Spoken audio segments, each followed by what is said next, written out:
Yo, what's up? It's your girl, Father Longlegs, Daddy T. You know me, Teresa Lee. This is You Can Tell Me Anything. Yes, that's right. We are back, sort of. This is a special episode. I'm going to keep the intro short, and I actually mean it. I know I like to talk a lot.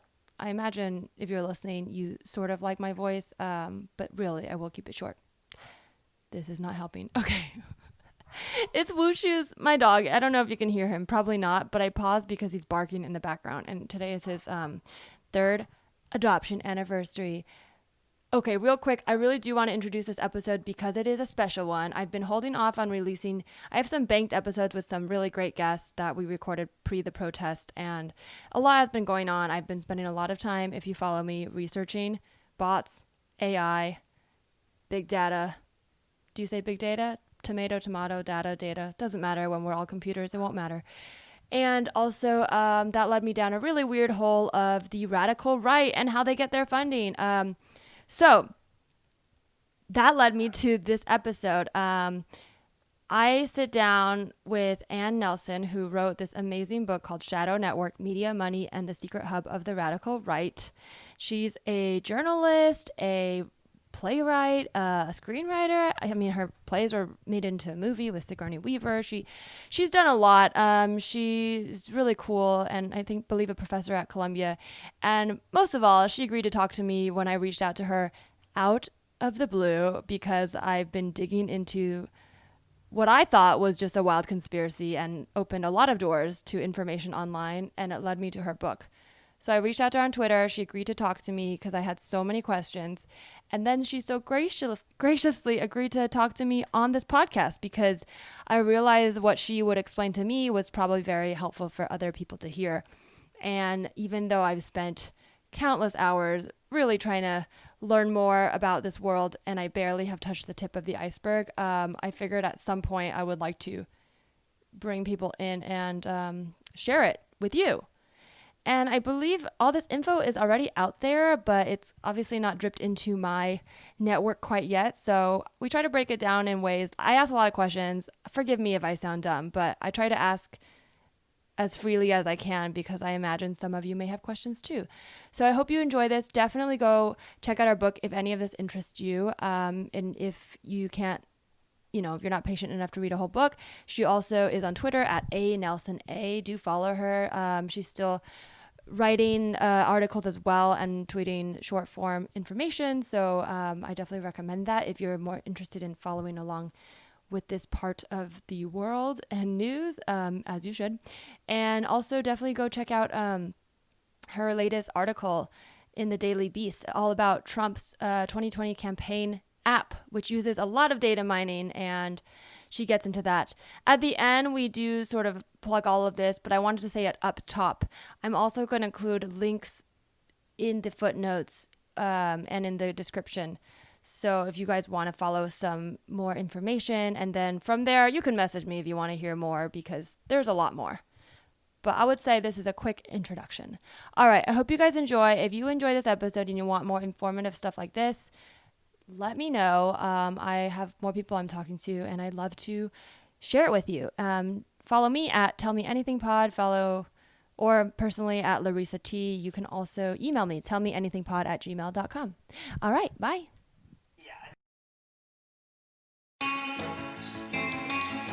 You can tell her, you can tell her anything.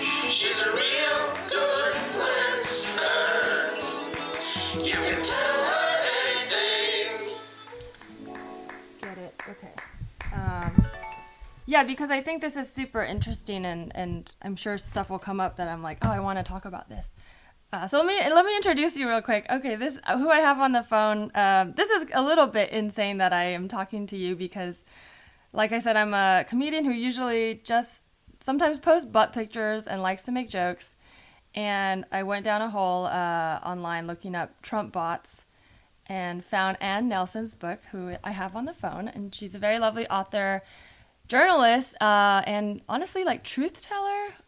I don't know. How would you describe yourself? Ann, welcome to my podcast / conversations with me. Oh, thanks so much. And yeah, Teresa, it is kind of hard to describe me. but yeah, I think I'd love to embrace the truth teller label, because I really, really try. And my career's been a little crazy. I was a war correspondent when I was 25 in El Salvador and Guatemala. Had a little stint with combat photography and gave that up quickly. Wow. And then I went into human rights work, and I was like one of the first staff members for Human Rights Watch, which is an amazing organization. And then I was the director of the Committee to protect journalists who need it more than ever. Oh, and you're a playwright. And I should say the book that I found is called Shadow Network, Media Money, and the Secret Hub of the Radical Right. So definitely you guys should go get that book. She really breaks it down very well. Oh, yeah, thanks. And so, when I was in college, I thought I was going to be in theater and film and music. And I just decided that the world would probably benefit more from me doing this work.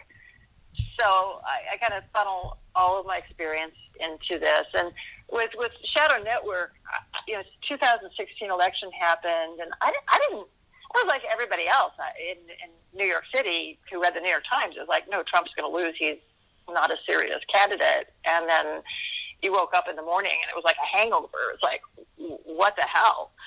And so I kind of dropped everything else I was doing, and I wrote this book. And it's like, well, how did they do this? How did this work?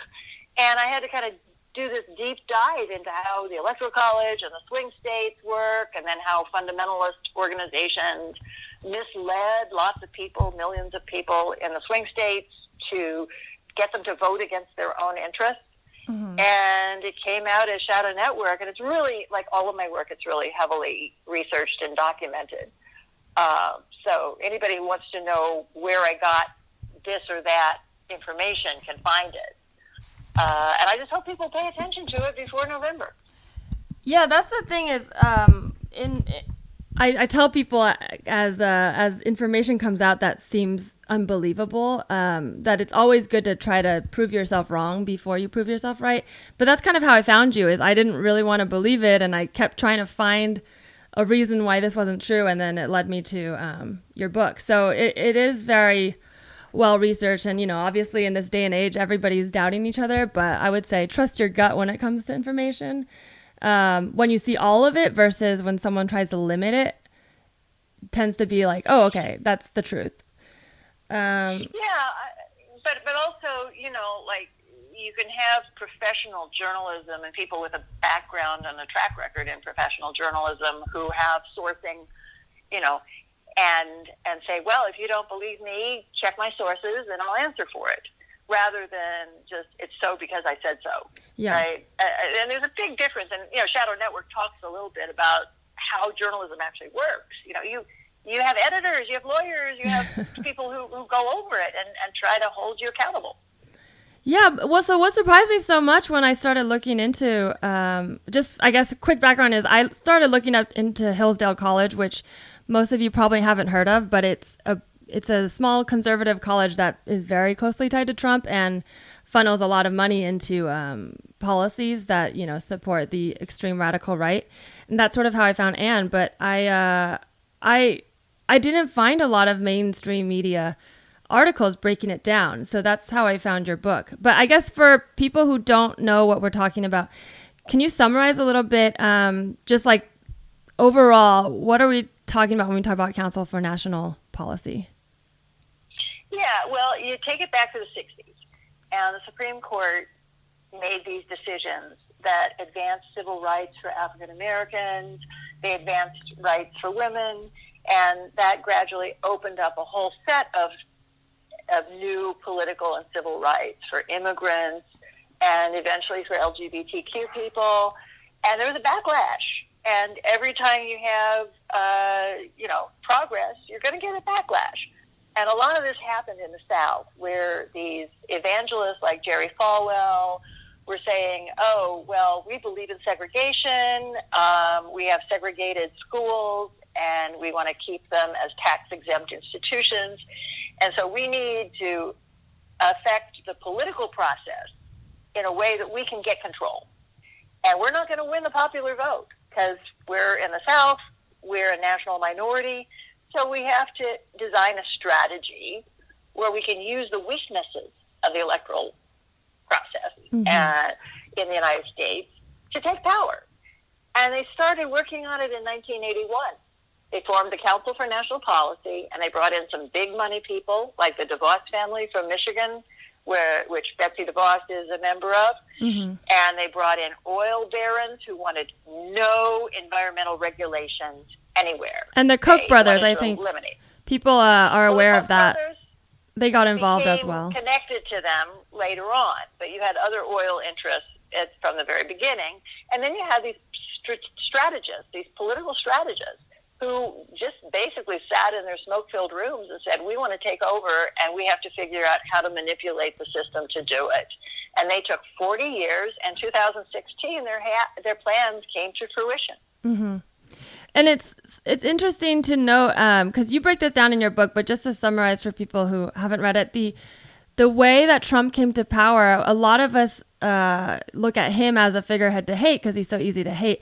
But in your book, you talk about how he wasn't their first choice, but once he became the nominee, they pivoted and put all in on him. And at first they said, he's not a man of God, he's an instrument of God.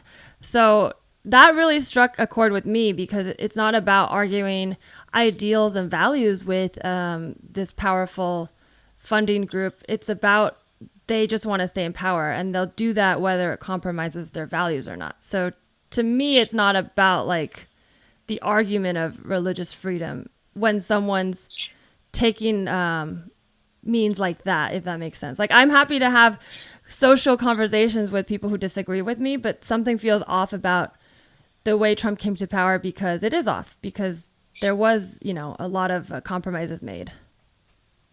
Yeah, and you have to realize that when these people talk about religious freedom, what they're talking about is the ability to impose their religion on everybody else.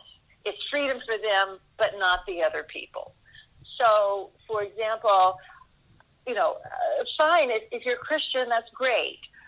But is it fair to go to the county courthouse and make that public space a Christian space when that is not available to the members of the community who are Jewish and Muslim and Buddhist and atheist?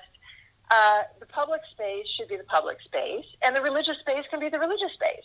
That's how our country has developed increasingly over the 20th century. But the problem gets bigger when they want to impose their views on everyone else in addition. So they believe that transsexuals should not exist. And so they want to deprive them of medical services and fundamental political and civil rights. And they've been advancing that law on a state level. So it becomes really, really problematic. Now, their idea of Trump was, as you say, they started out saying, well, he's not really one of us. And that was true. He wasn't of their culture. He wasn't of their belief system. It was a question of what they call transactional politics. They said, all right, here's our shopping list. We want to name your judges. We want to be your religious advisory council. Mm-hmm. We want you to take our guy, Mike Pence, as vice president. And so if you give us everything on our list, we'll throw our money and our ground troops and our strategists behind your campaign. And that's what happened. And Trump has delivered. He has delivered item by item. So, for example, one of the leading members of the Council for National Policy wrote the elements of the Republican convention platform in 2016, rolling back rights for LGBTQ people. What happens when Trump takes office? Mm-hmm. Trans people are banned from military service, mm-hmm. even though the Pentagon objected to it. So they've been getting their shopping list filled the last 4 years, and they're going to fight like the devil to keep Trump in office for the next term. Yeah, and one of the tactics they use, and you describe it really well, this web of, it's almost, I call it a propaganda machine, but this network that isn't just like on the liberal media where we, try to expose the truth, which has its problems too, but this network is sort of top-down fed messaging that is often based on false facts. And then they're spread throughout like a syndicated network of radio hosts, of sort of like extreme broadcasts. I guess people are more familiar with One American Network. Tommy Loren, Tucker Carlson sort of fall into that network, as well as pastors and church leaders are given messaging to tell their congregation. And it's fed top down, and it includes misinformation like, fake numbers of gay people molesting children or abortions being done to fetuses that are, fully formed. And so it's very effective. Because it's fake information. Yeah. And so I understand having an argument about pro-life and pro-choice with someone who believes in it, but to then use fake information feels very dangerous and misleading because it's a total lie. Absolutely. And they create these slogans. And, for example, one of them is partial birth abortion. And it is not a medical term. It's something that they made up because it stimulates people's emotional response. It sounds so horrible and horrific, and who would be in favor of that?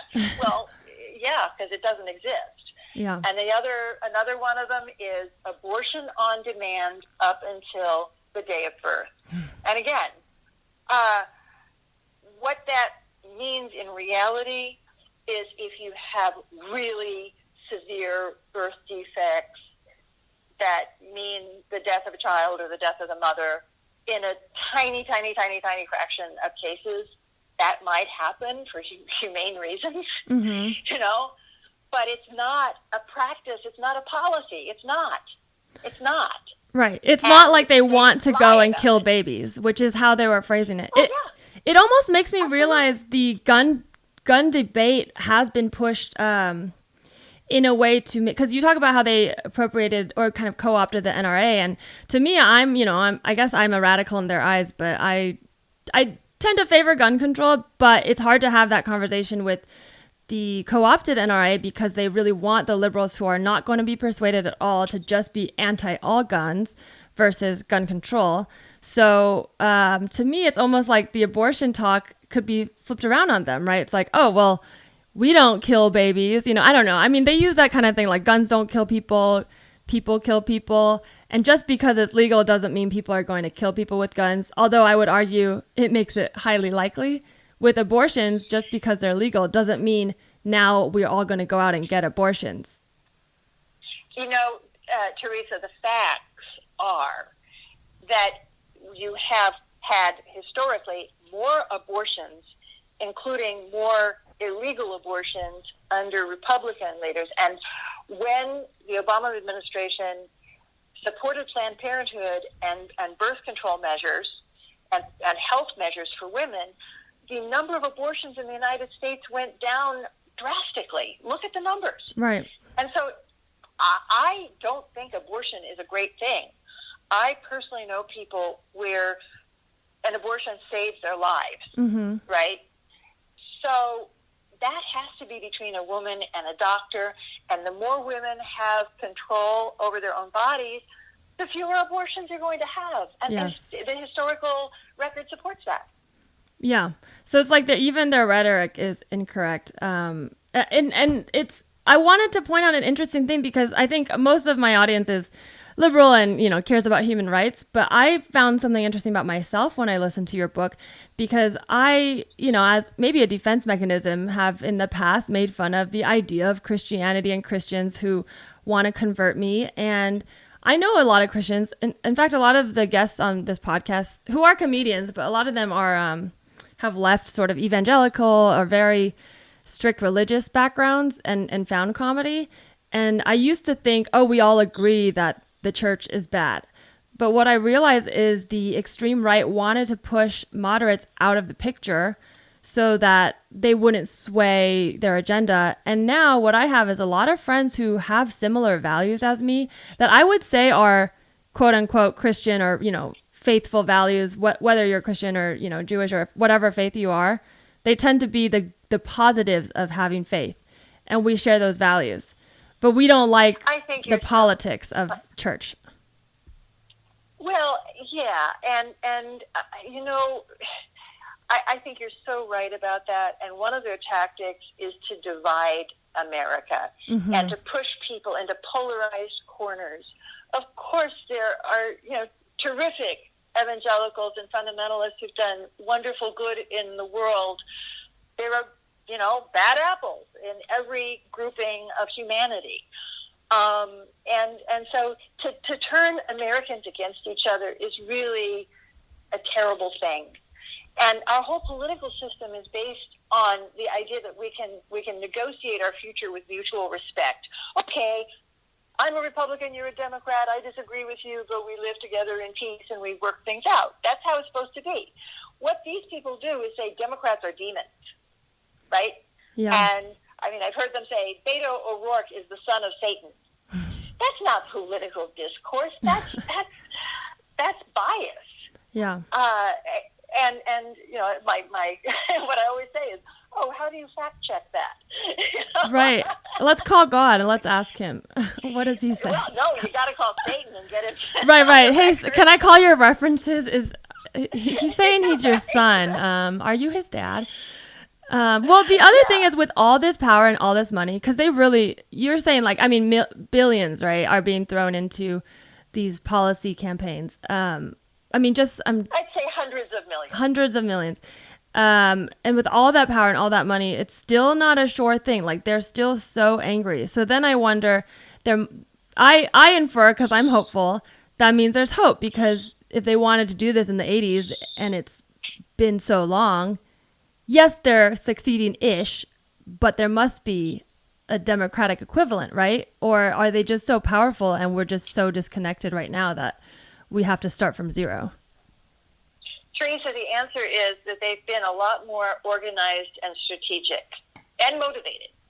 Because I can't tell you how many young people I talk to who say they don't vote. Or that they can't vote for a Democrat because of this and that, which means that their vote is effectively going to the radical right. Yes. Because that's how it shakes out. And so they're not being strategic, they're being uninformed. So we've got a little over 130 days until November. These people are going to be blanketing America, blanketing the swing states. Swing states, to remind your audience, are 3 states in the north, Michigan, Wisconsin, and Pennsylvania, and 3 states in the south, North Carolina, Florida, and Arizona.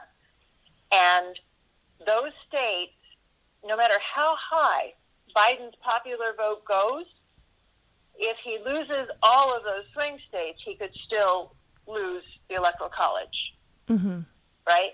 Yeah. He could win the popular vote by as many as 5 to 10 million and still lose the Electoral College. So maybe 100,000 people scattered among those states are going to settle the future of the United States. Wow. And when you talk in terms of the environmental policies, the future of the planet, because there's a climate crisis going on, guys. And this administration is not going to do a single thing to help, and it's going to do a lot to make it worse. That's the reality. So there's just so much at stake. Now, it's great to vote, but guess what? If your audience happens to be in California, California is going to go Democrat, so their vote's not going to count very much. It's the swing states that are going to make the difference, and if they want to see more information about this, they can look at the University of Virginia's Crystal Ball, which does analyses of the election coming up. Well, there's a lot people can do. Yeah. Well, and you talk about data too, because that's the other thing I think people aren't realizing is voting is important, but it's also important to understand just how advanced the technology has come. I kind of use the metaphor as like, once fire is invented, we can't uninvent fire, and it actually could do a lot of good for society, but we all need to know that it exists and the harm it can do. And I think people don't realize with data, I don't even know it's like the data targeting they've been mining data and targeting what they call persuadables with false information. So it's one thing if you target someone with real information that they could use, but they're trying to dissuade people who wouldn't vote for them away from voting, and then persuade people with false information to vote for them. So that's also, you talk about that a little bit better, but what did they say? They say, we don't want everyone to vote. We just want the people who would vote for us to vote. Yeah, and that is a basic tactic. And, you know, I really intentionally, in the book, call it data wars, because really the first advance was with the Obama campaign in 2008. Mm-hmm. They were the first to use social media in an effective way, and that's when the Koch brothers jumped into the picture with both feet, because Obama started passing environmental regulations that cut into the Koch brothers' profits. Right. And they didn't care if people had issues with toxic waste dumps and so on. They wanted their profits uninterrupted, so they invested in a data platform, and it really took off on the Republican side. The Democrats are playing catch-up ball now, and they've got some interesting and effective measures, but they have a lot of ground to cover quickly. And so, you know, we're in this period in digital technology that's like the Wild West. There are all of these things that are developed in terms of something called relational organizing, where they use your contacts. Both Democrats and Republicans will ask for your contacts and then try to use your connections to build out their votes. My opinion is that some of it really needs to be regulated, but none of that's going to happen before November. So you just have to kind of work with the existing structure until November, and then we hope that sensible people will sit down and say, how should this really work? I think there's something promising, which is that Twitter and more recently Facebook are starting to do more fact-checking of posts, including for some of Trump's posts. Right. I mean, it's so top down. Huh? Well, I was going to say what's scary is it's so top down, because I know the answer wouldn't be to censor fake news, but I would hope that, you know, typically in the past, these are marginalized groups that, you know, spew conspiracies that most of us can discern. But when it's that close to, you know, it's the president retweeting clearly false news, it becomes a lot muddier to discern the difference. Well, and I think that what's happened is that our society's whole structure of information has changed. So, you know, we've got the First Amendment and freedom of speech, which means that you can go on the corner and shout that Satan is taking over America, and it's legal to do that. You don't do that in a news story in a professional news organization, because there are professional procedures, you know, so that there's reporting and fact and editing and legal and so on. And we've had this huge world that's opened up between those two things on social media. So it's not exactly the freedom of speech thing where you can say Satan is taking over America if you're like an official person, but it's also not vetted the way the New York Times is. Right. And you know, we're just going to have to work that out as a society, because it's happened faster than we've been able to deal with it. And you talk about the media desert, which I found really interesting, because I think I've only lived on coast, and, you know, I'm a first generation Asian American. So I have a, you know, very specific experience that to me, a lot of my peers can relate to, but a lot of people in the media desert, you call it a media desert, it's sort of, most of the big media outlets happen in the coastal cities. So then there's a lack of local news coverage, which was then filled in by this more extreme right broadcast network. And it made me realize, like, I didn't even consider that, you know, I had a limited view. Truly, you know, going to NYU, I really just believed I was on the right side of history, but I didn't consider how people might feel being left behind. And the idea isn't to push them away, but it's to bridge that divide through our common values. And then the people who are trying to manipulate that become way more apparent when they're not on board with the, you know, the good values. But I think we sort of miss that. And I like how you describe it, because you really take us through the timeline. I'm kind of butchering it by summarizing it, but I how this could have happened. There was a need. It's not just hate spurned. There was a need for something that we didn't address. Yeah, absolutely. And I grew up in a small town in Oklahoma, and we had a newspaper, and in my day, you had to read the newspaper to find out which grocery stores had a sale on, and what the high school football team did on Friday night. And then you got the national news with it too, from the Associated Press and other professional news organizations, and then the local staff who reported on state and local news. And I'm sure most people read it for the football scores, but you still that was your base for a conversation. Mm-hmm. And all over Middle America, because of the technological revolution and online advertising, those newspapers have been dying off in record numbers. But even in cities, you have the Los Angeles Times, which has a great, great legacy as a newspaper, but it's had a very troubled time in recent years. It's been sold and sold again and really struggled to survive because of these same advertising issues. So it's all right. We don't have to have newspapers printed on paper, but we have to have some system that compensates professional news gatherers to report the news and publish credible information, or our democracy will totally fall apart.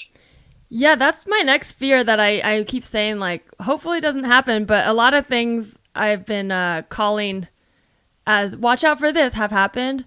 And the next fear of controlling a society is to limit information. So right now we have internet, and yes, there's misinformation, but at least I can look up. But if we get to that point where we're limited to not being able to access it, that's when I would really, I'm already sounding the alarm bells, but I guess for people who haven't heard the alarm bells, that's when I would be very concerned.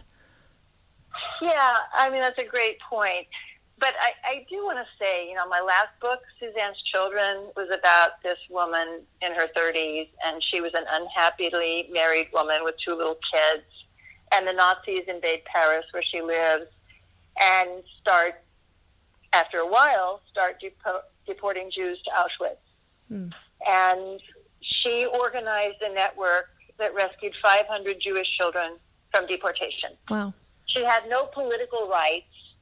She had no political organization. She just stepped up to the plate and said, this is what I'm going to do. So history is full of so many people who have done such extraordinary things with so few resources in environments that are so much more dire than ours. Think about it. We Americans, we do have freedom of speech. We do have the ability to inform ourselves about how these things are working. We have a political campaign that's going to lead to an election coming up. So we have all of these instruments those people didn't have. All we have to do is wake up and use them. Yeah, that's a great way to put it. I think it's very scary to feel powerless. I feel it. I've been feeling it a lot recently, and I think that's why I've been pushing myself to research more. But there's almost a feeling when you discover just how much you were manipulated that you want to just give up and kind of go with the flow. But I'm fighting that because I know, we're so far from being in that dire of a situation, but I also know that people didn't expect that when that happened. So I keep saying, like, if we are scared, we can stop it now. We don't need to wait for, we should vote, but we don't need to wait for that moment. We can start now by talking to each other and understanding what's going on. Yeah, and there's so many interesting organizations that are springing up.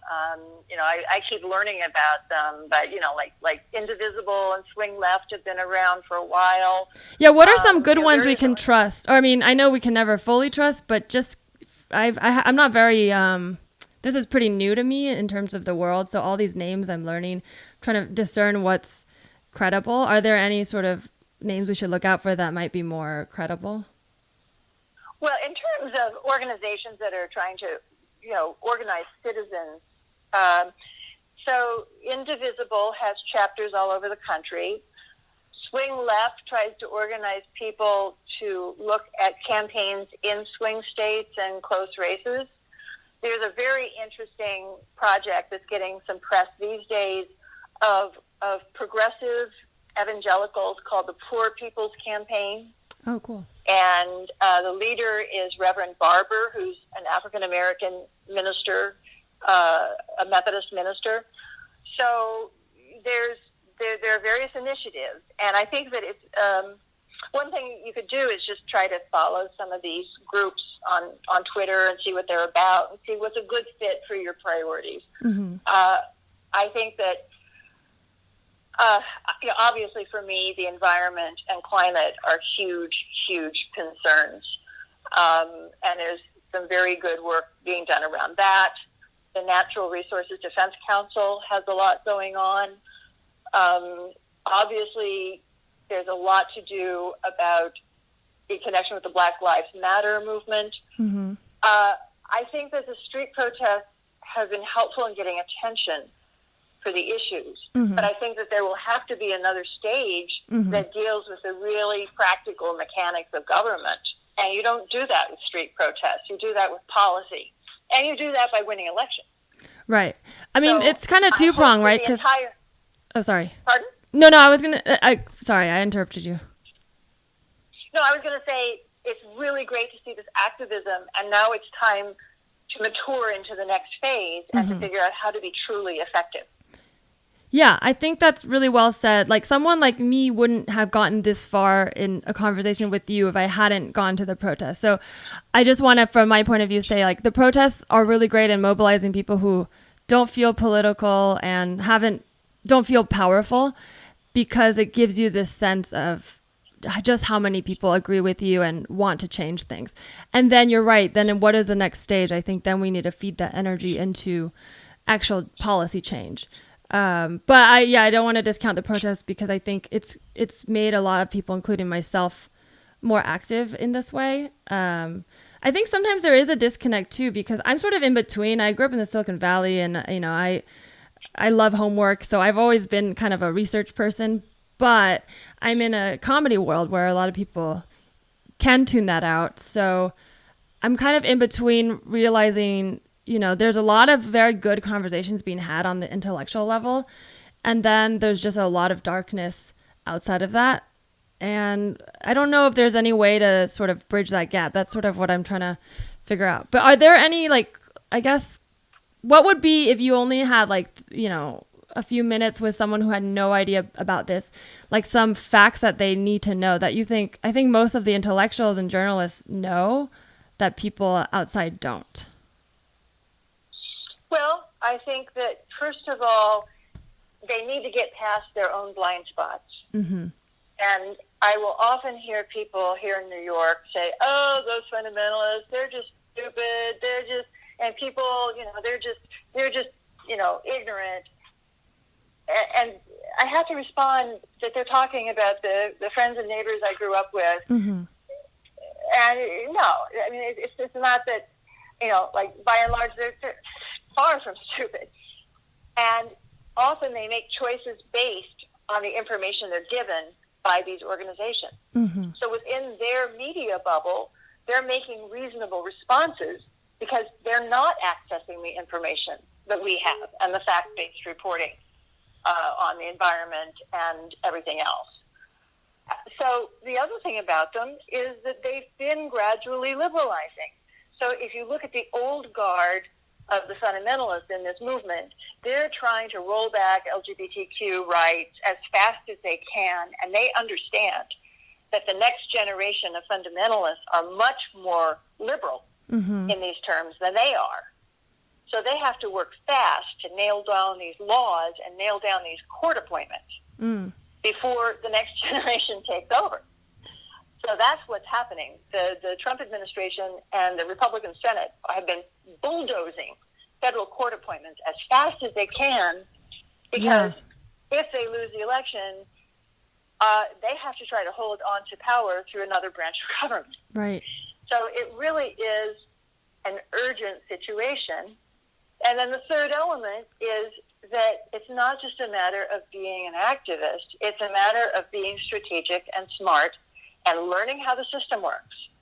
Mm-hmm. And I said, I lived through El Salvador and the war. And you don't want social unrest to get too polarized, Mm-hmm. because it's ugly and lots of innocent people are hurt. I saw it with my own eyes. You want to work this out through the political system. And people get very cynical about politics, and it's like, oh, both parties are corrupt, this and that. We've seen a real difference between the two parties. It's a difference. Anybody who can read a page of text can see that they're about different things. And if you're going to be cynical, you're just handing the entire thing over to the radical right, and they will make sure that you live under their structures. And I predict that people won't like it. Right. And he keeps, I mean, not he, I say he because I'm looking at Trump as the figurehead, but as you explain, it's really not him. There's a very strong, more powerful network behind him. But they really push this idea of the silent majority. And I feel it's because they aren't the majority, but when they have power, then they can keep their power.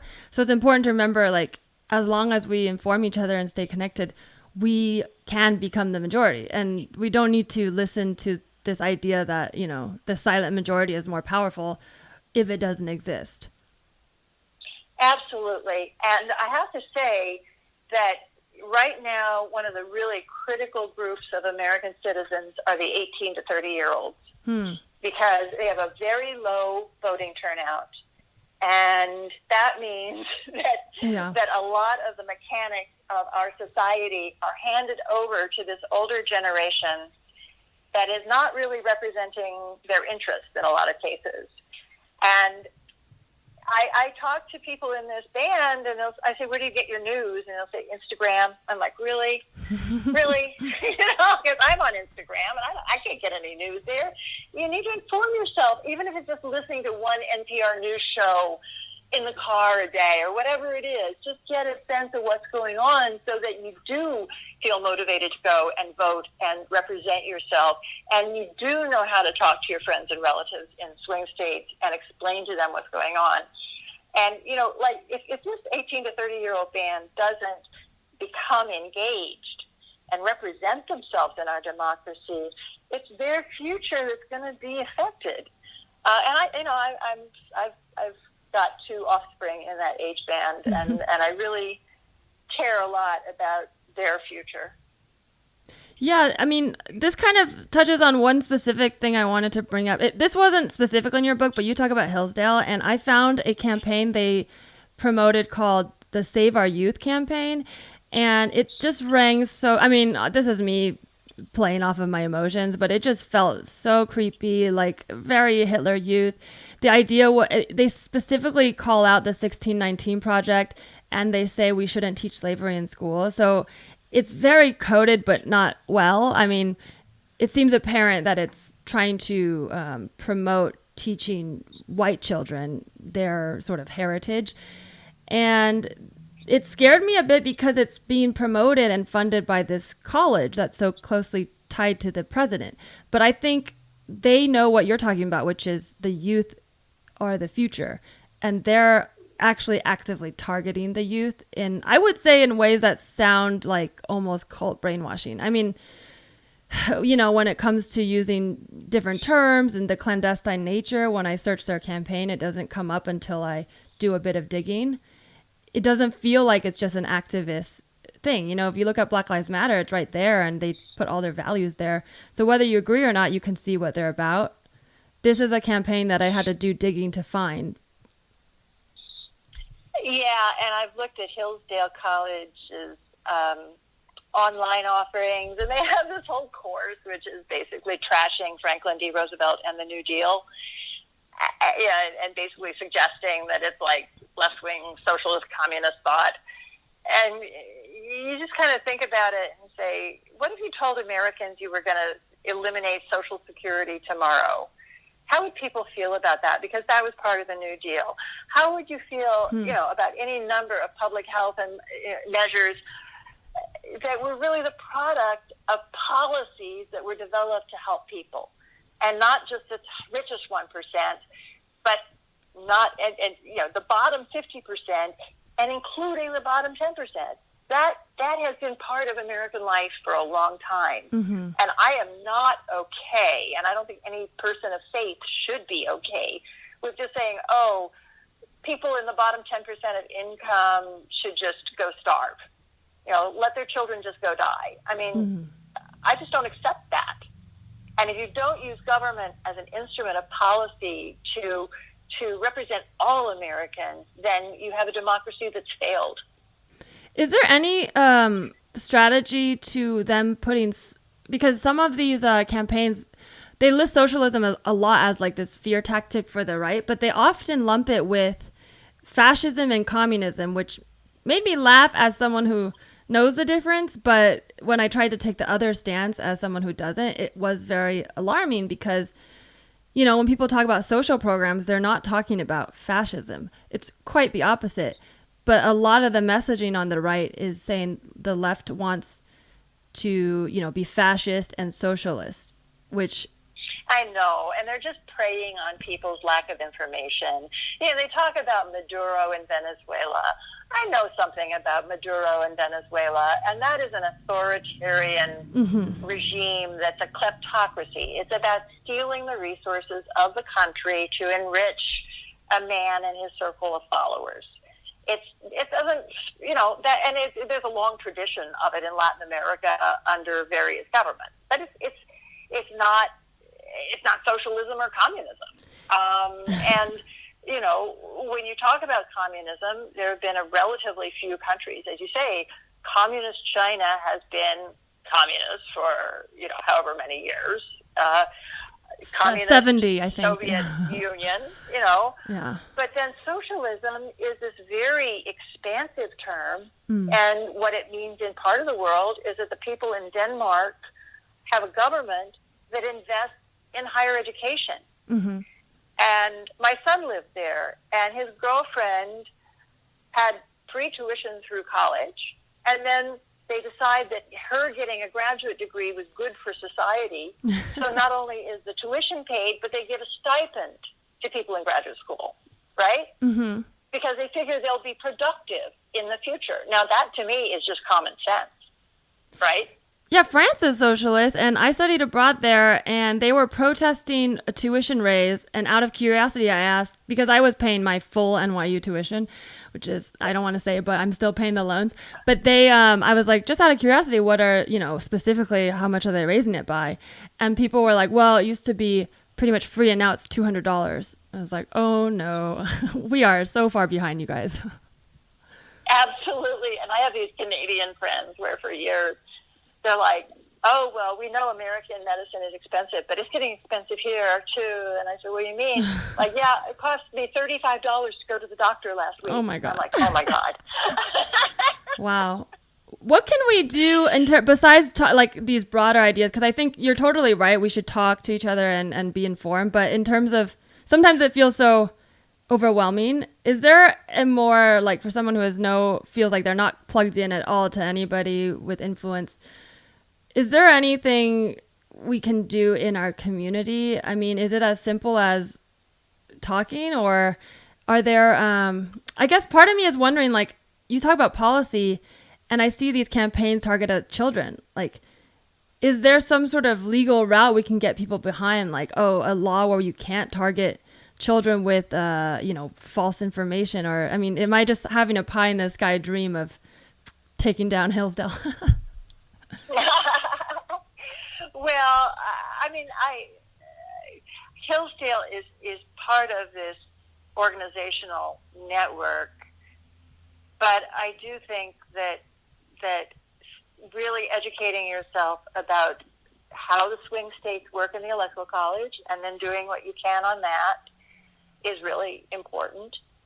But I also, I believe in act locally and trying to be an example. And supporting public officials who are trying to do the right thing. Now, right now, it's really grave because there are all kinds of public officials who are trying to protect the population from the coronavirus. Yeah. And I'll tell you, Teresa, here in New York City, it has been brutal. It has been horrific. Man. And we were the first place in the United States where it really hit hard. Yeah. I just can't even describe to you what it was like here in April. And now the rest of the country needs to learn from our experience. It doesn't have to be that way, but public officials who are asking for masks and asking for distancing are getting pushback. The protests need to be masked and distanced. Many of them have been, but not all. Right. And then extend that to every part of our life. It's like with climate and the environment, be part of the solution. Rethink your habits. Rethink what you communicate to other people. All of this is really possible, and there are great, great organizations working on it. And I think sometimes you get a generation that's inspired. And if you look at the New Deal, Americans stepped up to the plate and helped each other out in all kinds of ways. And that happens periodically. I sense a great potential for that over the next year if things unfold well. It could be a really great flowering of democracy. I think so. I think we're hitting this point where people who don't want fascism are realizing, we can do something about it. And I think that's what I kind of gleaned from your book too, this idea of polarization.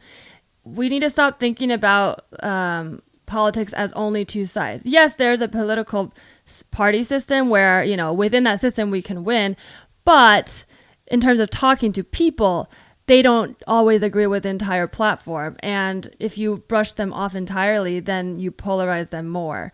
So I think about that when I talk to my parents. And my dad is a born-again Christian. And, we have disagreements, but we talk a lot because he's my dad. And we have a lot of common interests. And he was telling me that within his church, when they spread misinformation, he says, like, when that feels wrong, I look it up and then I try to say, hey, that's fake news. And I'm like so proud of him. But also it scares me that they're targeting my parents' communities who, a lot of them really don't know. And then we might not want to talk to our parents if they say one thing that we disagree with, and then we push them further away. I think part of the challenge, sometimes I talk to people who are members of various groups, whether it's African American or immigrants or LGBT or women, and they're saying, we just want to vent our rage. We have so much pent-up rage. And I look at them very sympathetically because I understand why there's rage. But I also look at them and say, if you don't win elections, you're pushing your cause backwards. Mm-hmm. Because rage is often off-putting. People are alienated by rage, and especially people who are scared. And I think a lot of the voters in these swing states are confused and scared.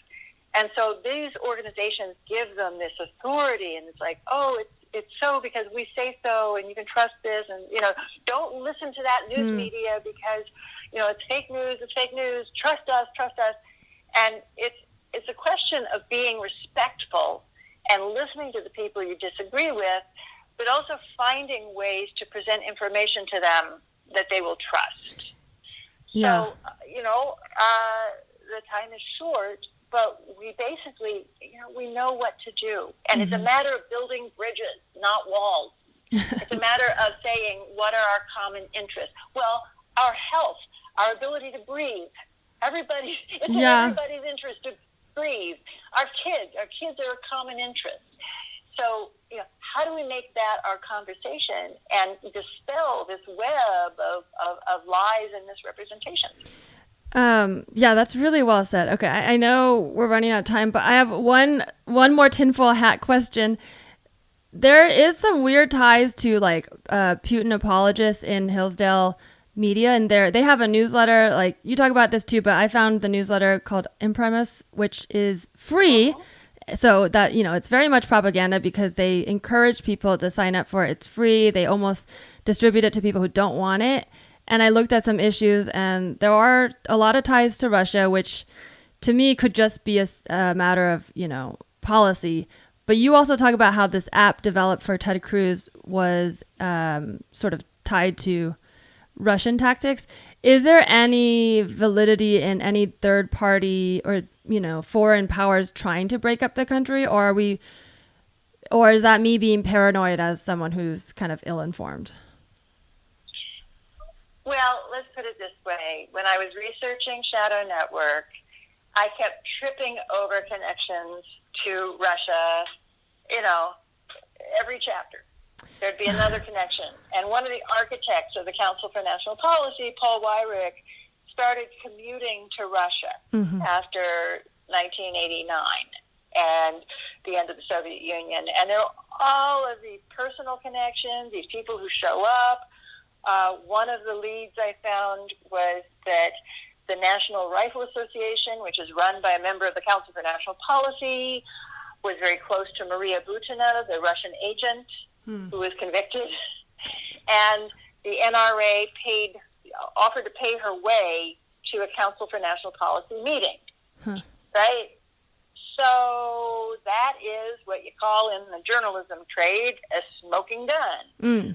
There are other ties where you've got the Internet Research Agency in St. Petersburg, which is generating all kinds of crazy right-wing memes.